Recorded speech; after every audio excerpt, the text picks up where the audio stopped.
Hola, sean bienvenidos. 예수님 안에서 축복합니다. 오늘 빌립보서 4장 10절에서 13절을 통해서 절대적 기쁨의 주인공, 이 말씀으로 은혜 받기를 바랍니다. 인생은 연극이라고 소설가여 극작가인 오헬리가 말했습니다. 연극 같은 인생이라면 우리는 연극의 주인공들입니다. 주인공들로서 멋지게, 행복하게, 기쁘게 살아야 됩니다. 이 세상에는 상대적인 기쁨이 있습니다. 이 세상의 환경이 받쳐줘야 되고, 가진 거, 있는 거, 누리는 것으로 기쁨을 누립니다. 그러나 믿음 안에서, 하나님 안에서 절대적인 기쁨이 있습니다. 오늘 상대적인 기쁨, 행복, 그리고 절대적인 기쁨, 행복에 대해서 이 땅의 삶을 살아야 됩니다. 우리는 이 세상에서 주인공의 삶을 살아야 될 줄로 믿습니다. 연극에서 주인공이라면 소품이나 우리를 빛나게 하는 조명 등이, 그것들이 우리를 빛나게 합니다. 조명이 나를 따라와야 됩니다. 그리고 그 조명이 주인공을 광채나게 하고, 그리고 그 팩트가 드러나게 하고, 임팩트가 드러나게 할 수 있도록 그러한 모든 소품과 조명 등이, 그리고 그 모든 그 소품들이 따라야 됩니다. 우리는 주인공으로 살아야 되는데 반대로 살아갈 수 있습니다. 조명과 소품을 빛나게 하는 인생이 되려고 합니다. 나는 주인공인데 나는 소품이 아닙니다. 나는 조명등이 아니라 그 빛에서 뛰어난 임팩트를 드러내는 기쁨의 주인공이 되는 것입니다. 뭐 보고 느끼는 거, 있는 거, 가진 것, 이 상대적인 어떠한 그런 기쁨이 아니라 하나님이 주신 십자가로 승리하고 부활로 승리하고 성령으로 불같은 역사로 승리하게 하시는, 그리고 우리를 사용하시고 우리 생명의 이름이, 우리 이름이 생명책에 기록된 이 기본 구원, 나는 구원 받았다, 나는 예수님의 사람이다, 나는 빛의 사람이다, 나는 능력의 사람이다, 나는 천국의 사람이다, 이 기본 구원, 기본 기쁨으로 충만하라고 말씀하고 있습니다. 어떻게 살면은 이 절대적인 기쁨의 주인공으로, 행복의 주인공으로 살 수 있을까요? 첫째로 오늘 감사하는 주인공이 되어야 됩니다. 기쁨과 감사는 따라다닙니다. 가족과 같습니다. 남편이 있는 곳에 아내가 있고, 아내가 있는 곳에 남편이 있고, 애인이 있는 곳에 애인이 따릅니다. 할렐루야. 요한복음 15장 11절에 내 기쁨이 너희 안에 있어 너희 기쁨을 충만하게 하려 함이니라. 충만, 기쁨이 가득합니다. 기쁨이 막 퍼져 향기로 넘쳐납니다. 많은 사람들은 이 기쁨을 압니다. 그리고 이 기쁨을 받아들입니다. 이 기쁨으로 복음을 받고, 이 기쁨으로 치유받고, 이 기쁨으로 함께 축제를 누리는 것입니다. 할렐루야. 방세를 쓴 철학자인 파스칼은 그의 책에서 이런 내용을 담고 있습니다. 사람들의 마음에 두 공간이 있다. 한 공간에는 세상에 있는 지식을 채우고, 세상에 있는 사랑으로 채우고, 세상에 있는 것들로 명예와 권세와 자랑으로 채울 수 있다고 했습니다. 그러나 한 공간은 오직 하나님으로만 채워야 되는 그런 공간이라고 했습니다. 여러분, 이 공간은 믿음으로, 삶으로 채워야 될 줄로 믿습니다. 희노애락이라는 말이 있습니다. 사람은 기뻤다가 화를 냈다가, 그리고 슬퍼했다가 즐거워하는, 종잡을 수 없는 그러한 변화무쌍한 인생입니다. 우리는 감사자가 되어야 됩니다. 감사함으로 하나님께 아뢰라.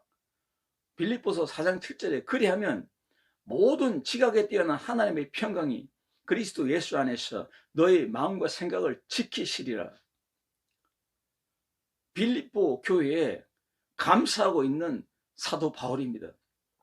왜 그렇습니까? 하늘의 시민권자로서 하나님의 절대적인 기쁨이 내 안에 살아있다. 이것이 뭡니까? 예수님이 그 안에 존재하고 있다는 겁니다. 존재의 능력, 바로 정체성이 드러나고 있습니다. 이 정체성이 나타나니까 칼라가 드러납니다. 칼라가 예수님의 칼라입니다. 생명의 칼라입니다. 바로 생명의 향기가 진동하는 것입니다. 생명의 편지를, 바로 이 그리스도의 편지를 빌립보 교인들에게 쓰고 있습니다. 그것도 감옥에서 말입니다. 이 어떠한 환경에 처했을지라도, 감옥에 있을지라도, 악한 원수들이 대적할지라도 이 기쁨은 빼앗기지 않습니다. 이 기쁨은 탕진하지 않습니다. 이제 헬라어로 에데포테, 마침내 이렇게 했습니다. 단절되어 있던 것들이 연결되었습니다.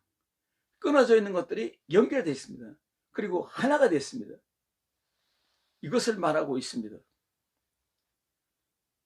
그러므로 연결된 그곳에 다시 싹이 나미니, 헬라어로 싹이 나미니, 이 말은 아네 델레테, 다시 꽃이 피다. 빌립보 성도들아, 기쁨으로 꽃을 피워라. 그리스도 안에서 절대적인 행복의 꽃을 피우는 삶이 되라. 소생시키다. 다시 일어나라. 일어나라. 빛을 발하라고 하고 있는 것입니다. 오늘 봄의 싹이 박차고 일어나서 자기의 푸른 생명을 만발하듯이 말입니다. 싹을 틔우고 꽃을 피우고 칼라를 드러내고 향기를 진동하고 충만한 아름다움을 드러내는 이러한 예수님의 계절을 맞이한 이 사도 바울은 성도들 향해서, 빌립보 성도들 향해서 너희도 예수님의 계절로 다시 꽃을 피우고 소생하라, 만발하라, 향기를 진동하라. 어떠한 형편이든지 헬라어로 엔 호이스 에이미, 문자적으로 어떤 환경에서라도 나는 존재한다, 이런 뜻입니다. 나는 어떠한 환경에도, 어두운 환경에도, 그리고 경제가 안 좋은 환경에도, 물질이 많이 없었어, 그런 고달픈 환경에도 나는 어디에도 존재한다. 기쁨의 이 존재가, 감사의 존재가 된 줄로 믿습니다. 외적인 형편이 어떠하든지 근심과 걱정으로부터 초연함을 의미하고 있는 것입니다. 감사하는 사도 바울은 그리스도 안에 사랑과 그리스도 안에 섬김과 그리스도 안에서의 그 놀라운 기쁨이 펑펑 솟아나는 그러한 감사자가 되고 있는 것입니다. 여러분, 감사하는 것은 내용이 있어야 됩니다. 그리스도가 있어야 되고, 말씀이 있어야 되고, 성령으로 에너지가 충만해야 되고, 그리고 꽃피는 기쁨이 있어야 되고, 행복이 있어야 됩니다.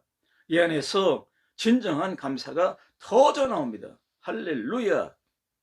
고린도후서 2장 14절에 항상 우리를 주 안에서 이기게 하시고 우리로 말미암아 각처에서 그리스도를 아는 냄새를 나타내신 하나님께 감사하노라. 맞습니다. 향기, 냄새는 꽃이 있어야 되고, 꽃은 여러분 생명이 있어야 되고, 생명은 뿌리에서 생수를 마셔야 됩니다. 바로 그 뿌리가 누굽니까? 예수님, 바로 하나님, 성령님이 되는 것입니다. 세상에 감당하지 못하는 사람들이 누굽니까? 크리스찬입니다. 그리스도인들입니다. 세상에 경제나 정치나 어둠이나 흑암이나 핍박이나 박해나 어떤 것이 와도 우리는 감당할 수 있습니다. 우리를 감당하지 못합니다. 세상이 감당하지 못하는 사람들이 크리스찬입니다. 왜냐하면 감사가 터져나오기 때문입니다. 어떤 환경이든지 감사가 터져나오는 주인공이 되어야 될 줄로 믿습니다. 두 번째로는 자족하는 주인공입니다. 오늘 어떠한 형편이든지 자족하는 비결을 배우느라 현대인들은 행복과 기쁨을 전혀 엉뚱한 곳에서 찾으려 하고 있습니다. 돈 많은 한 부자가 소크라테스를 찾아왔어요. 그래서 소크라테스에게 물었어요. 이 세상에서 큰 부자가 누구인지 아세요? 자기를 주목해 줄 줄 알았어요. 바로 너야. 너가 바로 부자야. 그렇게 말할 줄 알았어요. 그랬더니 소크라테스가 말합니다. 이 세상에서 최고의 부자는 적은 곳으로 만족할 줄 아는 사람이다. 참 부자의 지혜에 대해서 그는 들었습니다. 그는 깨닫고 돌아갔습니다. 아, 부자는 다른 사람이구나. 오늘 이 말씀에서 나는 자족하기를 배웠노니 나는 비천에 처할 줄도 알고 풍부에 처할 줄도 알아 모든 일곧 배부름과 배고픔과 풍부와 궁핍에도 처할 줄 아는 일체의 비결을 배웠노라. 할렐루야. 여러분, 감옥에 있는데 뭐가 기쁘겠어요? 여러분, 콩밥을 먹는데 뭐가 기뻐요? 예? 피자도 없고 그리고 소고기도 없고 닭고기도 없는데 치킨도 없는데 뭐가 기뻐요? 그런데 오늘 사도 바울은 일체의 비결을 배웠노라 그렇게 말씀하고 있습니다.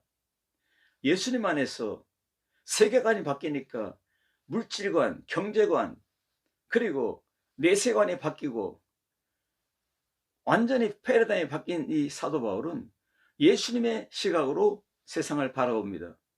예수님의 그 마음으로 세상을 향해서 복음을 말합니다.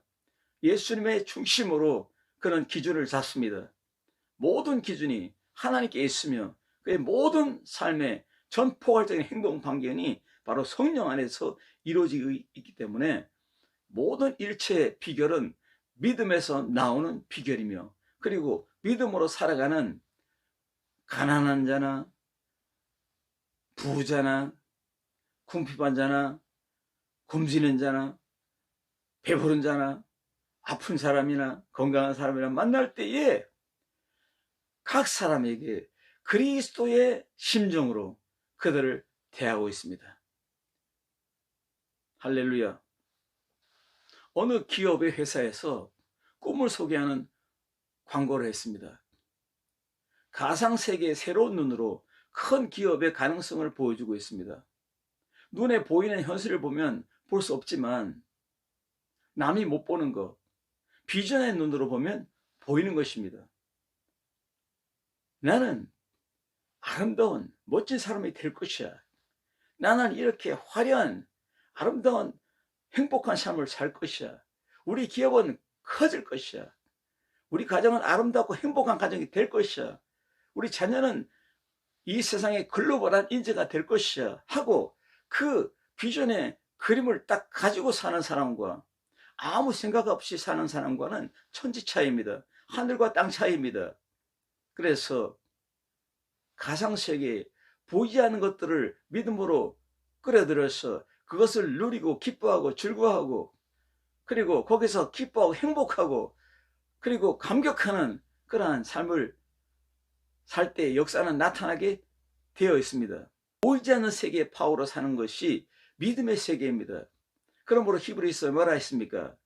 믿음은 바란 것들의 실상이요 보지 못하는 것들의 증거다 이렇게 말하고 있습니다. 보지 못하는 것을 탁월하게 보는 영적 지도자가 누굽니까? 목사님이며 선교사들입니다. 여러분, 이것은 바로 예수님으로 말미암아 성령으로 나타나는 지혜 그리고 시각입니다.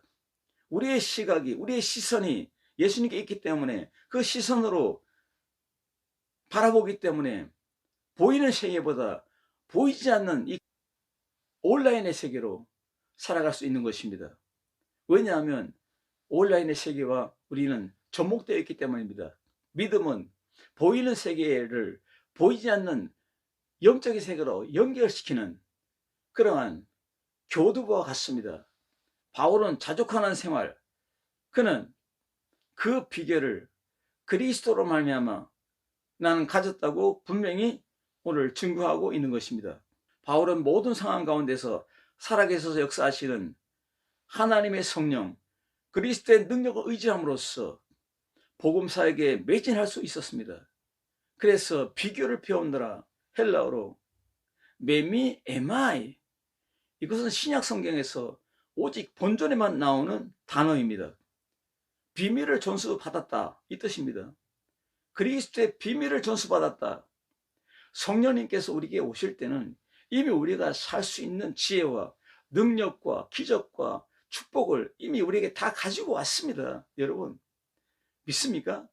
그래서 예수님께서 요한복음 14장에 내가 곧 길이요 진리요 생명이다 이 말씀 안에는 너의 길을 이미 단장하고 그 길에 필요한 모든 것들을 부활을 가득 채워 주리라, 약속하리라, 승리로 단장하리라, 기뻐하고 행복하라, 그 말씀이 이미 있는 것입니다. 그러므로 우리에게 엘 부엔 파스톨, 영원한 선한 목자는 예수님이 되는 것입니다. 믿습니까? 믿으면 기뻐하고 행복합니다. 감격하고 감동이 넘칩니다. 그러므로 자족하는 사도 바울처럼 자족하는 여러분의 삶이 되길 바랍니다. 무엇을 하든지 여러분의 가정이나 기업이나 자녀에게나 여러분의 인생로에서 자족의 비결을 가지고 살기를 바랍니다. 바울의 하나님이 나의 하나님이며 바울의 성령님이 여러분의 성령님입니다. 바울의 성령님은 나의 성령님입니다. 그분이 함께하기 때문에 나도 일체의 비결을 배우느라 이 말씀의 원뜻인 일체의 비밀을 전수받았다 이 말입니다. 할렐루야. 바울은 그의 생활 가운데서 예수님을 의지함으로 말미암아 자족할 줄을 알게 된 것입니다. 그 비밀을 가르쳐 주신 것이 바로 성령님, 바로 예수님이라고 말씀하고 있는 것입니다. 어떠한 상황에 있든지 어떠한 처지에 있든지 여러분 자족하는 마음으로 살아갈 때 반드시 잘 될 줄로 믿습니다. 여러분 믿음으로 나갈 때에 하나님이 여러분들을 소스텐들에 여러분을 도와줍니다. 항상 하나님은 성령으로 말미암아 사도 바울에게 기쁨을 주고 감사를 주고 행복을 주고 그리고 막 넘쳐나는 에너지를 주기 때문에 이 기쁨의 에너지, 행복의 에너지를 가지고 자족의 비결을 가지고 빌립보 교인들에게 이렇게 살아가라고 권면하고 있는 것입니다. 세 번째로는 도전하는 주인공이 되어야 됩니다. 세계사를 움직이는 5가지 힘이라는 책에서 욕망이 세계를 움직인다. 냉철한 이성도 욕망 앞에서 무릎을 꿇는다.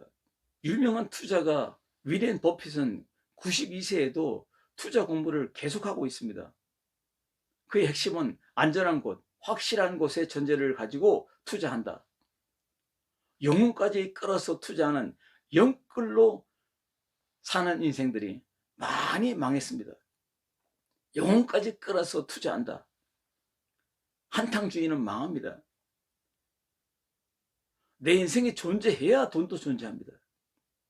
내 생명이 존재해야 이 땅에 보화도 존재하는 것입니다. 야망인지 비전인지 분명히 알아야 됩니다. 여러분의 인생은 어디에 투자하고 있습니까? 바울은 그 영혼까지도 예수님께 투자했습니다. 그래서 예수 그리스도를 닮아서 예수님 안에서 감격하고 예수님 안에서 자족하고 예수님의 그 영끌을 닮았습니다. 바울의 그 인생을 우리도 본받아서 살아야 될 줄로 믿습니다. 모든 환경을 극복할 수 있는 능력, 모든 환경을 극복할 수 있는 능력은 오직 그리스도로 밝히고 있습니다. 오늘 이 말씀에서 내게 능력 주신 자 안에서 내게 능력 주시는 자를 했습니다. 구체적으로 나를 능하게 하신 그리스도 예수 우리 주께 그는 고백하고 있는 것입니다. 내게 능력 주시는 자 안에서 내가 모든 것을 할 수 있느니라. I can, 나는 할 수 있다. Yo puedo hacer, 내가 할 수 있다고 고백하고 있는 것입니다. 나를 능하게 하신 그리스도 예수 우리 주께 디모데전서 1장 12절에 그리스도께서 바울에게 능력 주시는 분이라는 사실을 잘 알고 있습니다. 능력은 어디서 옵니까? 바로 그리스도에게서 나타나고 있습니다. 그래서 빌립보 교인들에게 도전하라고 하고 있습니다. 빌립보 교인들에게 오늘 예수 그리스도 안에서 할 수 있다. 승리할 수 있다. 잘 될 것이다. 너희들은 복음으로 이 땅의 모든 사람들에게 이 생명의 메시지를 복음을 전달하는 멋진 사람이 될 것이다. 멋진 교회가 될 것이다. 주님 올 때까지 살아있는 교회가 될 것이다. 이렇게 도전 정신을 주고 있는 것입니다. 그리스도인의 삶이 비밀이며 참된 능력의 원천이라고 칼빈 주석가는 말하고 있습니다. 몇 해 전에 아마존 서점에서 인기 있는 책이 있었는데 그 책이 바로 다윗과 골리앗입니다. 다윗과 골리앗의 저자 말콤 글로우웰은 강자를 이기는 약자의 기술에 대해서 사례를 모아 비교하여 소개하고 있습니다.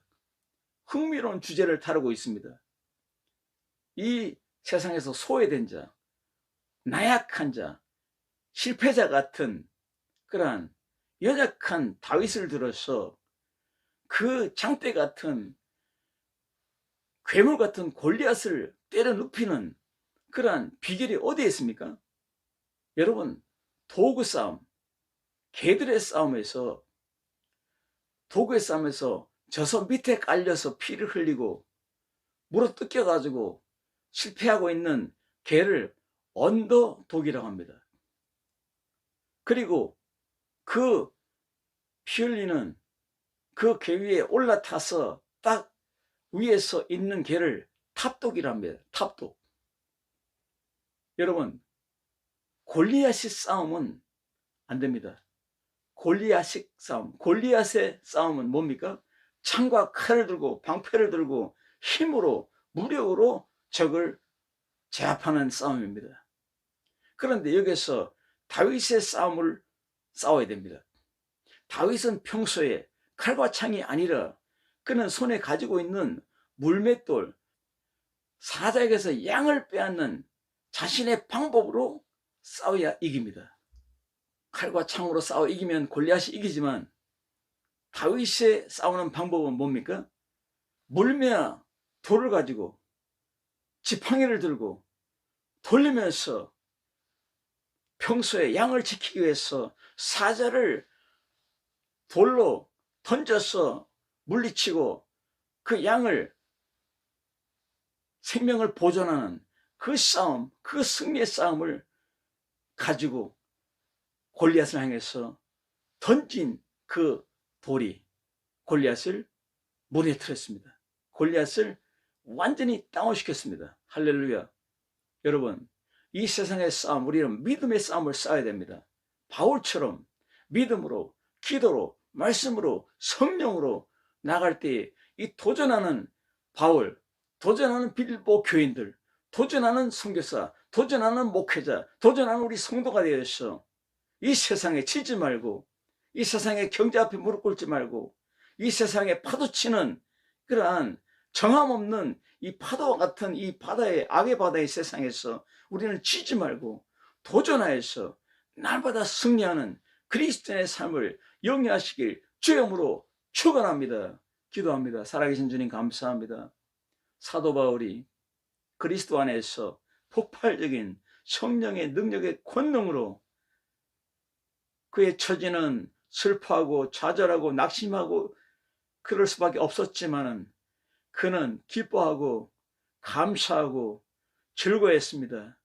그리고 도전하라고 임팩트를 빌립보 교인들에게 주었습니다. 우리도 우리 가정을 향해서, 우리 자녀를 향해서, 우리 교회 성도들 향해서, 선교지를 향해서 도전의 메시지를 주고 복음의 폭발력 있는 성령의 역사가 나타나는 말씀 선포와 기도로 나갈 때에 우리 선교지가 살고, 우리 목회지가 살고, 우리 가정이 살고, 자녀가 살고, 우리 기업에 살고, 우리 인생의 사람 넘치는 오늘 자족의 비결을 가진 도전하는 바울처럼 살기를 원합니다. 축복하여 주옵소서. 그래 될 줄로 믿사오며 그래 된 줄로 믿고 감사드리며 예수님의 이름으로 간절히 기도드리옵나이다. 아멘.